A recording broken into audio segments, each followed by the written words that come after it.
Hello dear students, welcome back to national academy. അപ്പം ഞാൻ നിങ്ങളുടെ മുന്നിൽ വന്നിട്ടുള്ളത് നമ്മുടെ NIOS കെമിസ്ട്രിയുടെ ഫസ്റ്റ് ചാപ്റ്റർ ആയിട്ടാണ്.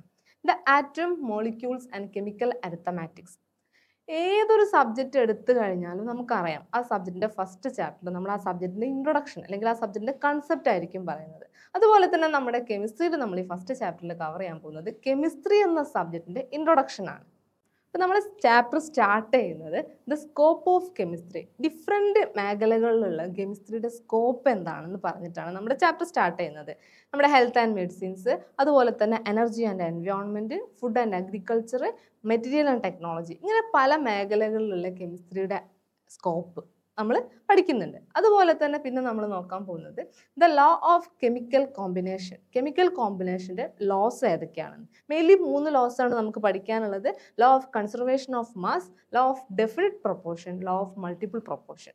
അതുപോലെ തന്നെ ഈ 3 ലോനെ ബേസ് ചെയ്തിട്ട് 1803 ഡാൾട്ടൺ ഒരു തിയറി ഡെവലപ്പ് ചെയ്തിട്ടുണ്ട്. That is Dalton atomic theory. ഏറ്റവും ഇമ്പോർട്ടൻ്റ് ആയിട്ടുള്ള ടോപ്പിക് ഈ ചാപ്റ്ററിൽ നിന്നുള്ളത് ഡാൾട്ടൻ്റെ അറ്റോമിക് തിയറിയാണ്. ഡാൾട്ടൺ ഇതിൽ ഒരുപാട് പോസ്റ്റ്ലേറ്റ്സ് പറഞ്ഞിട്ടുണ്ട്.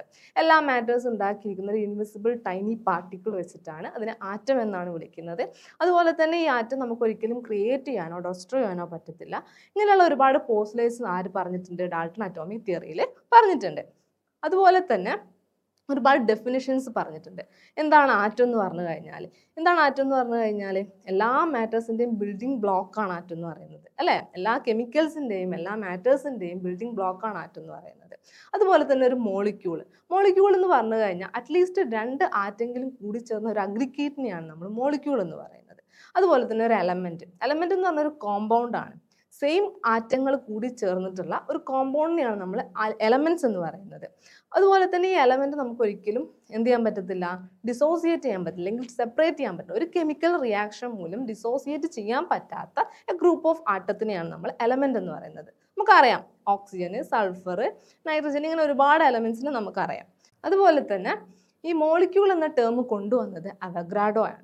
അവഗ്രാഡോ ഈ മോളിക്യൂൾ കൊണ്ടുവന്നതിന് കൂടെ തന്നെ ഒരു കോൺസ്റ്റന്റും കൊണ്ടുവന്നിട്ടുണ്ട്. That is 6.022 × 10⁻23. That is 1 mole is equal to 6.2 × 10⁻23 ആണെന്നാണ് അവഗ്രാഡോ പറയുന്നത്. ആ ഒരു വാല്യൂവിനെയാണ് നമ്മൾ അവഗ്രാഡോ കോൺസ്റ്റന്റ് എന്ന് പറയുന്നത്. നമുക്ക് ഒരുപാട് സ്ഥലത്ത് അപ്ലിക്കബിൾ ആയിട്ടുള്ള ഒരു വാല്യൂ ആണ് അവഗ്രാഡോ കോൺസ്റ്റന്റ് എന്ന് പറയുന്നത്. പിന്നെ ഈ ചാപ്റ്ററിൽ നമുക്ക് നോക്കാനുള്ളത് കുറച്ച് ഡെഫിനിഷൻസ് ആണ്, അല്ലെങ്കിൽ കുറച്ച് ഇക്വേഷൻസ് ആണ്.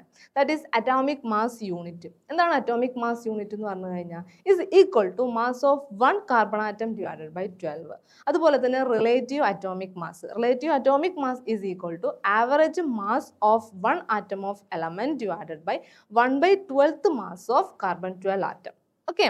അതുപോലെ തന്നെ number of moles equal to given mass divided by atomic mass ആണ് ഒരു എലമെന്റിന്റെ നമ്പർ ഓഫ് മോൾസ് എന്ന് പറയുന്നത്. ഇങ്ങനെ ഒരുപാട് ഇക്വേഷൻസും അത് വെച്ചിട്ടുള്ള ഒരുപാട് പ്രോബ്ലംസും നമുക്ക് എന്തിൽ കവർ ചെയ്യാനുണ്ട്? നമ്മുടെ ഫസ്റ്റ് ചാപ്റ്ററിൽ കവർ ചെയ്യാനുണ്ട്.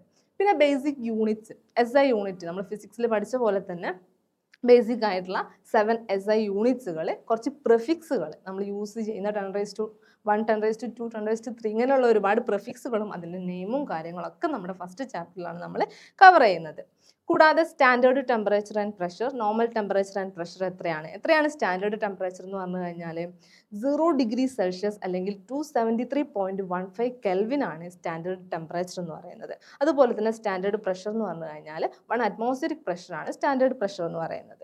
അതുപോലെ നോർമൽ ടെമ്പറേച്ചർ ആൻഡ് പ്രഷർ എന്ന് പറഞ്ഞു കഴിഞ്ഞാൽ 20°C നോർമൽ ടെമ്പറേച്ചർ എന്ന് പറയുന്നത്. നോർമൽ പ്രഷർ എന്ന് പറയുന്നത് 1 അറ്റ്മോസ്ഫിയറിക് പ്രഷറാണ്. ഓക്കെ. പിന്നെ നമ്മുടെ മോൾ കൺസെപ്റ്റ് നമ്മൾ പറഞ്ഞു കഴിഞ്ഞു. മോൾ കൺസെപ്റ്റ് എന്ന് പറഞ്ഞു കഴിഞ്ഞാൽ 1 mole is equal to 6.022 × 10⁻23 gram ആണെന്നാണ് ഒരു മോൾ കൺസെപ്റ്റിൽ പറയുന്നത്. അപ്പോൾ ഇത്രയും ടോപ്പിക്സ് ആണ് നമ്മുടെ ഫസ്റ്റ് ചാപ്റ്ററിൽ നമുക്ക് കവർ ചെയ്യാനുള്ളത്. നമുക്ക് 2 പ്രീവിയസ് ഇയറിൽ ചോദിച്ചിട്ടുള്ള 2 ക്വസ്റ്റ്യൻസും കൂടെ നമുക്ക് നോക്കാം.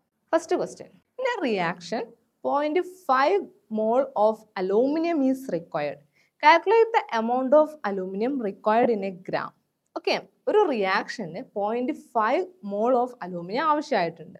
അതുപോലെ തന്നെ amount of aluminium required in a ഗ്രാമിൽ എത്ര അലൂമിനിയം ആയെന്നാണ് നമ്മളോട് ചോദിച്ചിട്ടുള്ളത്. നമുക്ക് അറ്റോമിക് മാസ് ഓഫ് അലൂമിനിയം തന്നിട്ടുണ്ട്. ദാറ്റ് ഈസ് 27 AMU ആണ് അറ്റോമിക് മാസ് ഓഫ് അലൂമിനിയം എന്ന് പറയുന്നത്. അപ്പോൾ നമ്മളിവിടെ യൂസ് ചെയ്യേണ്ട ഇക്വേഷൻ ഏതായിരിക്കും? നമുക്ക് കണ്ടുപിടിക്കേണ്ടത് എന്താണ്?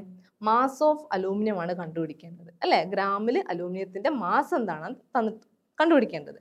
നമുക്കറിയാം number of moles equal to given mass by atomic mass ആണ്.